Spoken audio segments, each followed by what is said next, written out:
Hi, you're watching DNA Today, a multi-award winning genetics podcast where we explore everything to do with genetics, from CRISPR to rare diseases to new research. We have won the Science and Medicine Podcast Award for many years now. We have hundreds of episodes, and we really hope you enjoy these conversations where we dive into so many genetic concepts. I'm Kira Dineen, a certified genetic counselor, and your host. I have the pleasure of chatting with Carli Andrews in person today on Sarah Lawrence College's campus, where we actually both attended as students. So it kind of feels full circle that we're sitting here as professionals now. Look at us now. So everyone, Carli is the head of program development at Sarah Lawrence College's Institute for Genomics Education, Workforce, and Leadership. Carli and her team have developed GC Plus Academy, which is an innovative continuing education platform built specifically for us as genetic counselors. In this episode, we're going to talk about the future of genomics education and how genetic counselors can develop skills needed to excel in an evolving healthcare landscape. And this is just a very exciting platform that you've built. Thank you so much for having me. I'm excited to talk to you today. And Carli, what inspired the creation of GC Plus Academy? I mean, what was the need in our field that you felt needed to be filled? Yeah, that's a really good question. So GC Plus Academy was really inspired by meeting with different focus groups and doing surveys for genetic counselors and really learning that we needed additional continued professional education after graduation. And so it really was focused on not only developing new professional skills, but also ways that we can show genetic counselors how transferable our skills are currently into other work contexts that we currently don't do. That is such an important aspect because a lot of people think, oh, genetic counselors are going to be in patient-facing roles. But it's so much more than that in terms of what our options are and exploring different career paths that all have to do with our genetic counseling skill set and understanding where that can be applied. I think is really important, especially with how the job market looks at the moment and for students graduating soon. I think that is so important for people to be able to have a resource to build up some skills that they already have some skills, but to make them even better and sharpen them. How does it differ from other CEU programs available to genetic counselors? Because there are some out there and, some like say genetic testing labs create CEUs. What makes GC Plus Academy different? What makes it unique? Yeah, so I'm a little bit biased. So of course you are, and that's okay. But I can think of a few things. So the main thing that I wanted to focus on is I wanted to be something fun and new and exciting. So not just watching a lecture or listening to a webinar, but really focusing on different areas that we may not always think about. So business mindsets, systems theory, or strategic thinking, and then really being curious about those topics and maybe looking at the learning objectives or reading the description of the course and starting to think already how they could apply to your current work context or even lead you in a brand new direction. So I want it to be something that's flexible, convenient, available on the online platform. Each course, you're getting one full CEU, so 10 contact hours. If we think about our past experience with some of the other options out there, we're fighting with our colleagues or discussing with our colleagues to see who gets to actually attend these conferences that we know we can get a lot of CEUs at. Reach this level that we have to do to recertify. And so we're kind of like grasping at straws to get all of the CEUs that we need. And then especially if we think of how we obtain CEUs at conferences, we're going to everything that offers CEUs because we know that we need them at the end of the day. So GC Plus Academy is an alternative to that. Again, you get one CEU from each course that you complete. And how I think of it, one thing that really stands out to me is the real world application. So we've all had experiences attending webinars or watching lectures, but one thing that's fundamental to our courses in GC Plus Academy and the learning paths is really making sure that whatever you learn in the course, you're applying to your current work context. And so either your current work context or thinking of ways that you can apply it to different roles.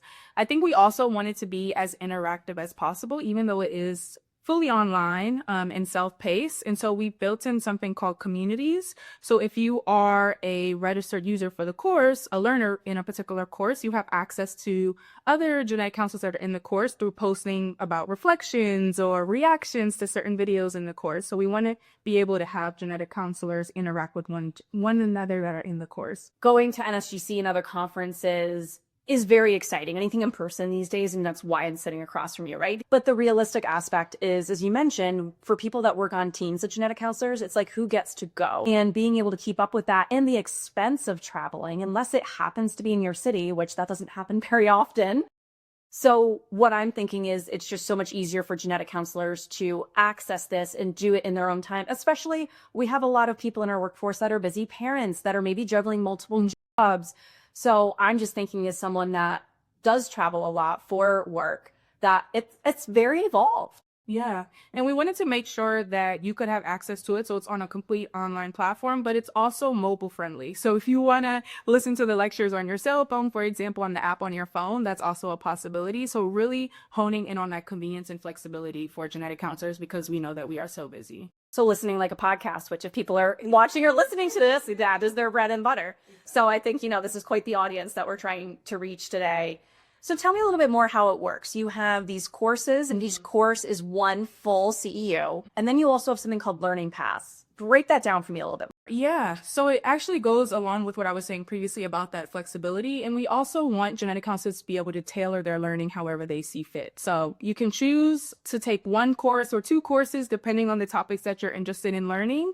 And so those will be the individual courses. But we also have something called learning paths. So these are curated number of courses that we think all kind of fit a particular topic. With these learning paths, I'm imagining as you're curating the courses that go within a learning path, there are certain skills that you want to coalesce together to be comprehensive and go towards a common goal or theme. An example of that is our personalized healthcare learning path. And so for each course, there's your own knowledge or skills that you can take away from that. But they all fit together for this larger umbrella of personalized healthcare, which we really want to focus on increasing patients' access to personalized healthcare. All genetic counselors are working towards that goal. So for GC Plus Academy to be able to give the tools for genetic counselors to get better at that, I mean, that's what we want as a field and as individuals, and to also personalize and develop our own careers to be able to do that. And sometimes it's hard to find enough CEUs and find the right courses, and you're just presenting it on a silver platter, which is really helpful, I think. So let's get into more of the nitty-gritty of the courses. So one that you mentioned is systems theory. How can understanding healthcare as an interconnected system help genetic counselors in their daily work? Because sometimes it can feel like, well, this is just how healthcare works. Like, how is that really affecting how I see patients or what my role is in the genetic space? Yeah, absolutely. And I think how I think of it is first with a question. So have you ever been in clinic or working on a project, for example, and you're coming up against a reoccurring issue? And you're like, if I could just fix this one issue, it would solve all of the problems that we're facing in my clinic. I work part-time in a prenatal clinic, and so many times, and that workflow. Yeah, absolutely. And so I've seen sometimes in the past, though, that when you try to correct one thing, it may have unintended consequences, or it might not actually be fixing the entire problem that you want to address. One of my favorite things about these courses is that because I'm working on putting them together, I'm learning as I'm doing it. And so I think where systems theory comes in is that you're able to take a step back and really see the larger pictures. Who is involved in your healthcare system as a system, not just your department, but everyone else that's involved? And how are those different groups interacting? So if I make this change here, how is it impacting other people in different departments?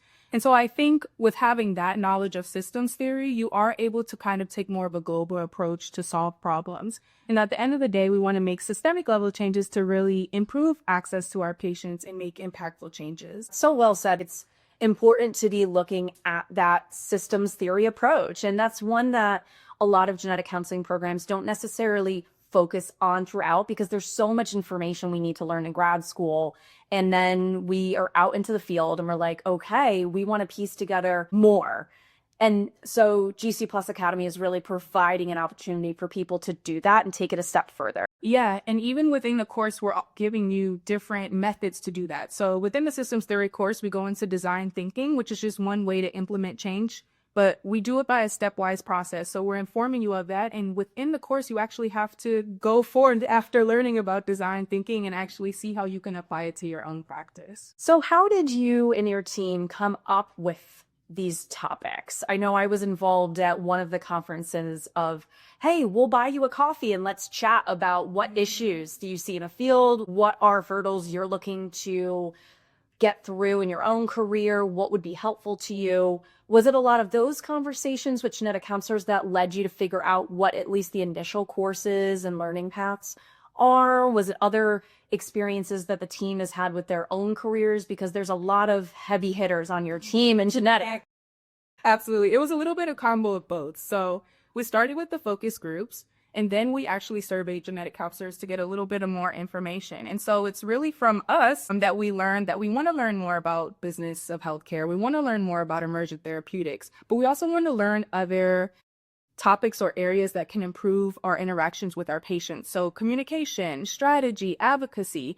And so taking all of that information really guided what goes into the course and what the overarching themes and topics are that are discussed in these courses. I will say that in each course, we do have subject matter experts that really help build out the framework of the course and make sure that it's important what we're talking about and that it's applicable currently. Yeah, because things change so fast in genetics. I mean, I'm a broken record on this show saying it, but that's how I can do a weekly show about genetics, because there's always something new. And one of the courses that really intrigued me, and I'm hoping that I will have time to take the course, is the Business Mindsets course in helping genetic counselors navigate financial and operational side of healthcare. Why is this becoming even more important in 2025 when we're recording this? Yeah. I think for better or worse, healthcare is a business. And so with having that background knowledge, you're able to understand it again as a business, but also know how to navigate it a little bit better for your patients. And so again, at the end of the day, we're worried about what our patients can get access to, but also understanding that our roles fall within your business. So if you want to advocate for some type of professional development or some other initiative in your job, understanding how that will impact the healthcare or your workplace as a business. Also, healthcare is something that we all pay into. Understanding that a little bit more, that it's something that I contribute to. What are the back end, or what is the other work that goes into the business of healthcare? Especially with what patients are facing and the obstacles they have, because we've both seen in clinic of, well, can a patient afford this? How is insurance going to cover or not cover it? Are there other financial options through different labs? We've experienced that just as genetic counselors working in clinics. So being able to have a more wide scope view of that and hearing from subject matter experts. So I think that's my favorite course I'm looking forward to. I think I'm going to learn a lot there. There are two important aspects that we've talked about in terms of genetic counseling, and I'm wondering how you balance these. So there's the clinical, the business aspects. How do you stride that line of providing information about both sides of genetic counseling to make sure they're both effectively being integrated? Yeah.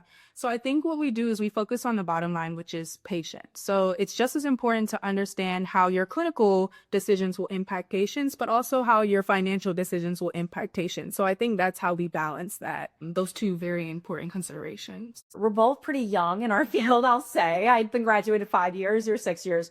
So what skills do you think is most valuable for genetic counselors, especially in precision medicine? Because this has been a very hot topic, buzzword, I would say since the show started 12 years ago, but even more so in the last couple years. I think a lot of people that are going to be doing GC Plus Academy are going to be on the young side because our field is young.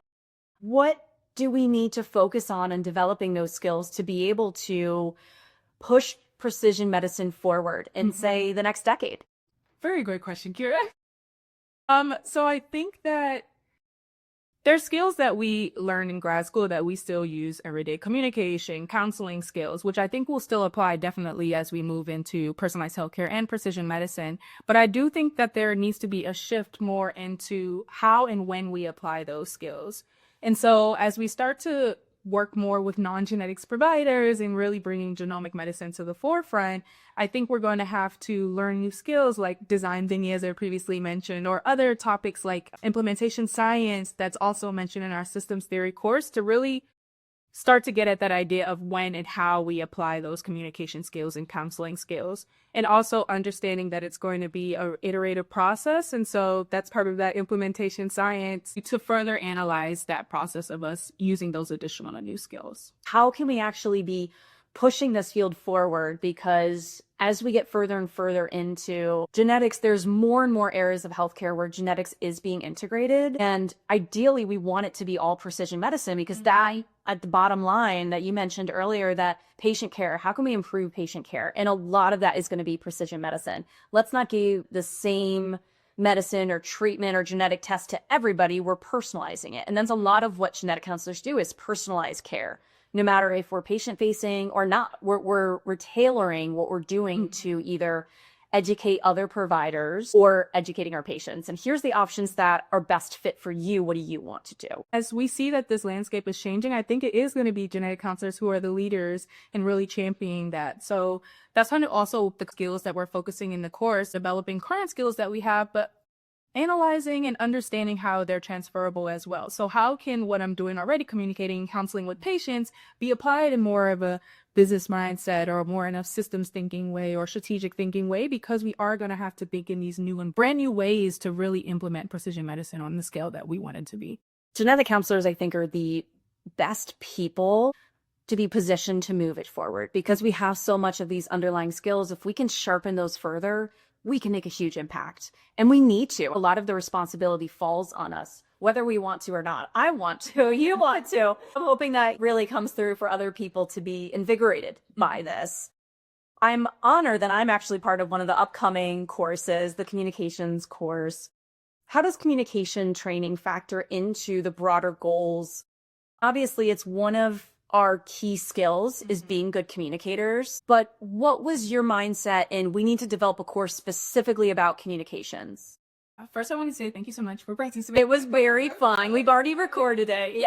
What I think is really interesting about this is that when we surveyed genetic counselors to see those additional skills that they want to improve, communication was really high on that list. And I think for a few reasons. So during the COVID-19 pandemic, we really saw how maybe those communication skills could have helped fill some of those medical communication gaps. Agreed. But understanding how we kind of move from how we typically use communication to these new and different and exciting ways is going to require some additional education, hence the communications course. So that's just one of the instances. I also think communication is very important for any role that a genetic counselor could be in. Leadership, executive roles, project management. There is a genetic counseling job where you could have poor communication. And so that's another reason why it is not only one of the courses that we decided to create, but it's in a lot of different learning paths because it is so instrumental to what you could do. That's fantastic. And how do you see continuing education evolving to meet the needs of genetic counselors? Because it is changing so fast. Like we've been graduated 5-6 years now, and so much has changed just since we were Sarah Lawrence students. And as genomic medicine just becomes more integrated into mainstream healthcare, and genetic counselors are, again, the ones really pushing for this, and we need to be. Carli, how do you see continuing education evolving to meet the growing and different needs of genetic counselors? Because as we talk about, it is ever changing and it will continue to be. It's a full-time job to keep up with what's changing, what are the resources out there. I'm even thinking about just so much more that we've seen with AI. So things are just rapidly changing, even more than they were 5-10 years ago in genetics. From both my industry and clinical experience, there was a bunch of talks about how we need to improve continuing education, continuing professional education, which is one reason why I was so excited to come and work on this project. Continuing education more than ever is very important, but I think we're going to have to change the mode and delivery that we go about it. So it's going to need to be much more flexible and convenient for our busy healthcare professionals, our busy genetic counselors. And so that's just one of the reasons why we created GC Plus Academy in the format that we did. And completely online, self-paced, access for 2 years, really to try to hone in on those particular areas. I think when it comes to staying up to date on everything that's happening in the field, this is why we work so closely with our subject matter experts for each course to make sure that the topics that are being discussed are relevant and important for what the genetic counselor may face today with those particular topics. And it makes it relevant for you all to be able to continue making new courses, doing updates, anything. There are some great courses out there, but at some point it usually becomes outdated, unfortunately. In genetics, it's like doesn't take much for something to be outdated. So I think having your sole focus, and this is your full-time job, to be able to say, okay, we're investing time to make sure that everything is staying updated and that you're providing that new information. For genetic counselors like myself who are looking to stay ahead in their careers, what advice would you give about lifelong learning and skill development? Because you've been so focused on this for at least a year in this position, if I'm getting that right. Wow, I can't believe that. I think it's been about a year now. Almost. So I can't take credit for this, but there's this phrase, authentic professional learning. And so Claire Davis, our curriculum director, co-authored a paper on this exact topic. It really comes down to everything that you learn, making sure that you are actually applying it to your current work practice, really making it tangible so that it sticks.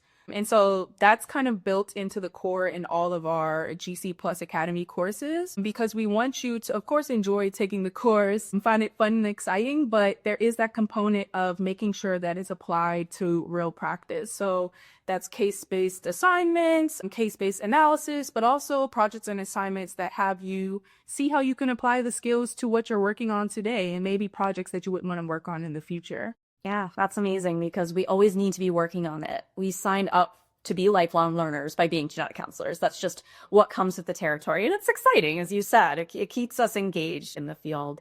So when people are walking away after completing a course or a learning path, what do you hope that they have gained from that experience outside of what those learning objectives are? And okay, they learned XYZ.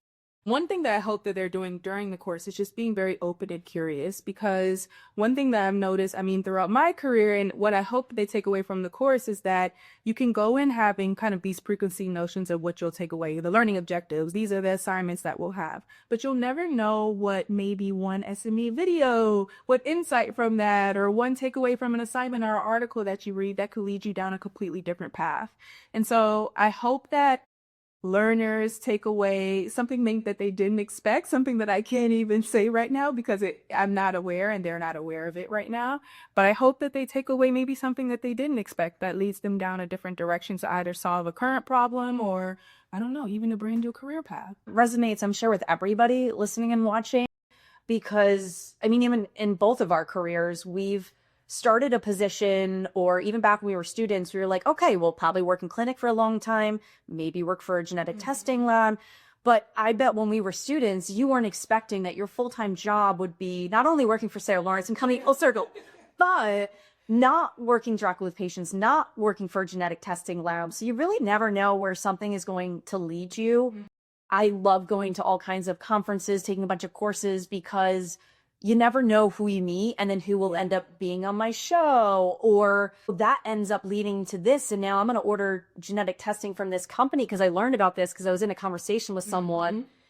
Our field is so much like that, in the sense that you learn something and you're like, oh, wow, now maybe I'm going to pivot my career, or I'm going to start exploring this other area, or you start a side hustle and you start your own company doing something on the side, and then maybe it becomes your full-time job, like for me. So I think it's just interesting that the more you can expose yourself to, the more that you're opening up doors, and you just never know where it's going to go in that sense. For people that are really engaged with their career and they want to see where it will take them, let it take you places. Just kind of be along for the ride sometimes. A lot of people looking back on their career, they can say, oh, well, I went from here to here to here, but that was never in the plan. You kind of have to see what falls in your lap at certain times. Exactly. No, that's so funny, because a lot of the SMEs will actually talk about their experience, their career journey. They're like, oh, when I explained it this way, it makes sense that I went from this to this. But in the moment, you're just seeing something that you're interested in, or you're seeing a problem that if you move into a different role, you can help solve. And so I really want learners and people in the course to be thinking about that as they're moving through as well, that you can always set up a plan, but it might change. And it might change for the better. Most genetic counselors that specialize in something very specific did not start in grad school thinking, I'm going to do, say, cardiogenetics. I think of some people that have very niche careers and they're the expert in that area. Like, we all think of like a certain person when a subspecialty comes up. But that's because maybe they did an internship with them. They had a rotation. They saw a really interesting presentation. They did a course like this. And then it ended up bringing them towards that. And they didn't plan on that, but it's just a job opened up. They're like, well, I thought this area was sort of interesting. Absolutely. And any kind of CEU is going to cost money, whether you're going to a conference, you're doing something online like this program.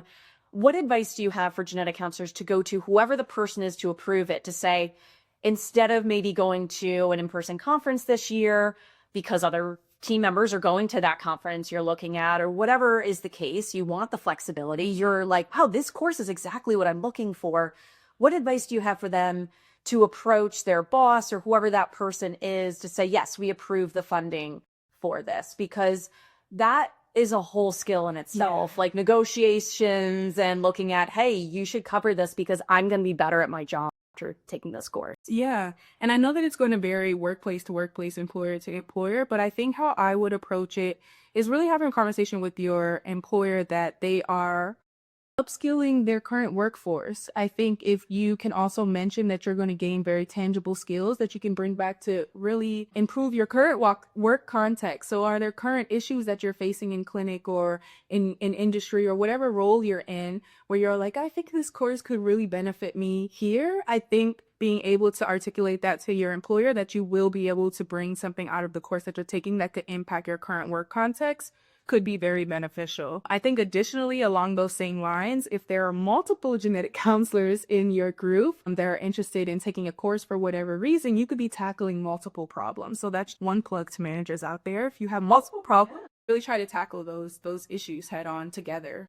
And then how great would it be to be taking the same courses as your coworkers, and then you can actually collaborate, kind of talk about, oh, did you do that part? And what are you thinking about this? And carrying on the conversation outside of that on-demand learning module. And if I was in this position where I had a boss that was paying for this and I wasn't self-employed now, I would also look at the learning objectives and say, this is what I'm going to get out of this course. And these are the skills I will have developed leaving there, because then it's a very call to action, like, I'm going to do this and this is what I'm going to get out of it. And it's very straightforward. A lot of people in the finance department or whatever department you're going towards, they want the ROI. They want the return on their investment. And, you learn those business terms, like, a little bit in the business course there. As people are taking the courses, I'm sure they're also going to have ideas of what they want in future courses, either people they want to hear from, especially people I'm thinking like that are in the late career seg that have just seen genetic counseling through the decades and have so much thoughts and seeing what we've been through in the past. But can people reach out and provide their own ideas of what they want to see from the program moving forward? Because obviously I already have some of my own ideas. So who do I go to other than you, Carli, and text you? I think that, first of all, I would love that. Again, these first set of courses were really built off those focus groups and surveys, but we know that we're just scratching the surface of the topics that we can cover. And so I think also sending it to our email, genomics.institute@saralawrence.edu, any topics, any additional questions that you still have. I would love to have that as we continue to plan for the future.